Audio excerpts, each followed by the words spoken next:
Maria, known for her love of grooming and self-care, had always taken great pride in her hair. When a new salon opened in her town, she was one of the first to book an appointment. After choosing her preferred products and treatments, her hair turned out stunning, more vibrant and beautiful than ever before. But in the days that followed, her joy turned to discomfort. It started as a mild headache, something she brushed off as stress or dehydration. However, the headaches became more persistent and intense. As she continued to feel unwell, she also noticed something unusual: lice. Despite several treatments, the lice refused to go away. Concerned about the worsening headaches and the lice infestation, Maria decided to seek medical advice. At the hospital, the doctor took one look at her scalp and immediately referred her to the emergency room. The situation was far more serious than anyone had anticipated. The medical team, perplexed by her condition, ran multiple tests to identify the root of the problem. What they found beneath Maria's scalp stunned the entire hospital staff. It turned out that the lice infestation had not been the sole issue. Her scalp harbored something far more dangerous. After further testing, doctors discovered that her scalp had become a breeding ground for parasitic larvae, likely introduced during her visit to the salon. The lice, initially dismissed as a mere nuisance, were actually a symptom of a much larger, more horrifying problem. The infestation had triggered a severe infection, leading to swelling in her scalp and causing the excruciating headaches. This shocking discovery sent ripples through the medical community, raising concerns about hygiene practices at beauty salons. Maria's case became a warning about the importance of proper sanitation and caution when it comes to cosmetic treatments.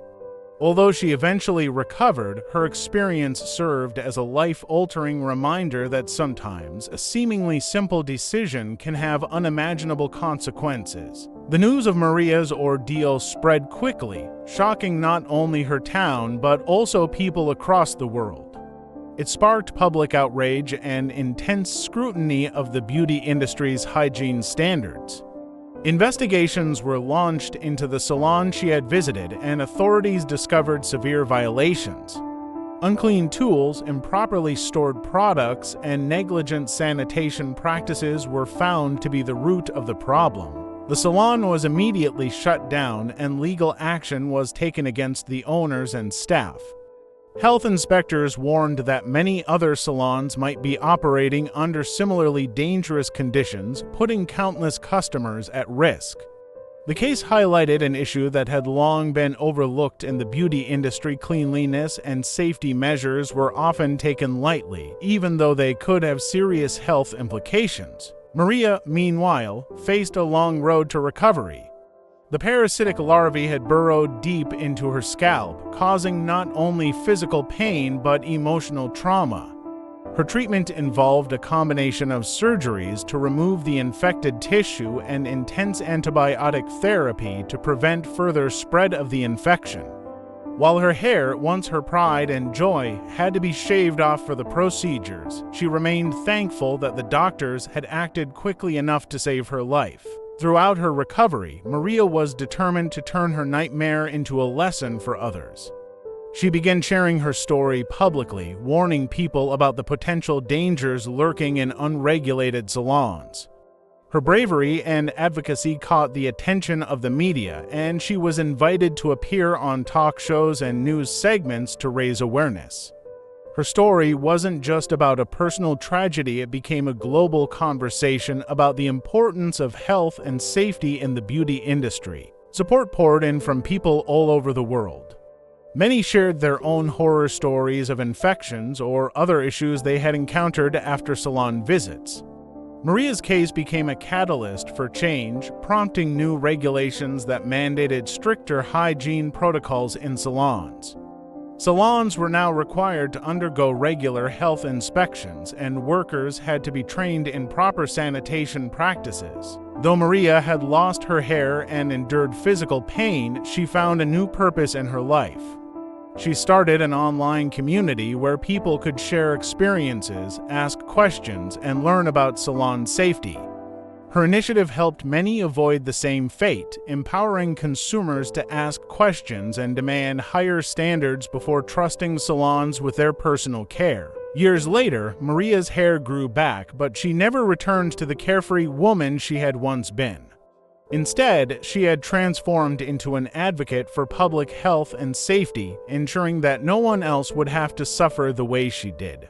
The salon industry had been shaken, and because of her, countless lives were potentially saved. Maria's story was no longer just a cautionary tale. It became a movement for better care, safer practices, and the empowerment of individuals to prioritize their health no matter how small the decision might seem.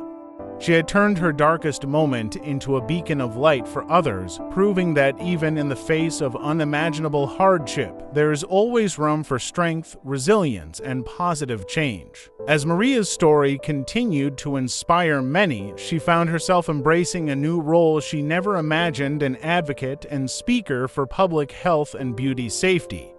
She began traveling to schools, beauty academies, and health conferences, speaking about the risks of unsanitary practices in salons and raising awareness about personal safety in self-care routines. Her voice became a powerful tool in reshaping the industry, and beauty professionals began to see her not as a victim but as a leader of change. The public, once focused on the sensational aspect of her story, now began to see the bigger picture. Maria had single-handedly pushed for widespread reform. She had worked alongside government officials to help implement stricter safety measures for salons, including more rigorous certifications for beauticians, mandatory sterilization of tools, and the requirement for salons to post visible health certificates for customers. These new policies, which were now law in her country, started to inspire similar initiatives globally. Major beauty brands and salons took notice of Maria's influence. Some reached out to collaborate with her, creating campaigns centered on the importance of clean beauty and safe practices. They invited her to work on educational programs that taught customers what to look for in a reputable salon and how to spot warning signs of potential health hazards. While Maria appreciated these partnerships, she always remained true to her core mission: protecting and empowering individuals. She wasn't interested in fame or capitalizing on her story. Instead, she focused on grassroots efforts, using her platform to fund safety initiatives and support survivors of salon-related health issues. Her efforts led to the creation of the Safe Beauty Foundation, a nonprofit dedicated to providing resources, education, and financial aid to people who suffered injuries or health complications from salon treatments. The foundation also offered free legal advice to victims, helping them navigate medical bills or pursue justice for negligence. Maria became the face of the foundation, using her personal experience to drive its message home. As the years passed, Maria also found healing in unexpected ways. Through her foundation, she met countless people whose lives had been changed because of her advocacy. A young woman who had suffered chemical burns from a botched hair dye treatment told Maria that her story had given her the strength to fight for proper compensation. A single mother whose child developed a severe infection from an unclean salon thanked Maria for saving her daughter's life with her public safety campaigns. These encounters reassured Maria that her struggles hadn't been in vain. She had once thought her ordeal would only bring her pain, but it had brought hope and transformation instead. Though Maria's physical scars were healing, the emotional scars from the experience lingered. The trauma from her near-death experience left her with anxiety, especially when it came to personal care.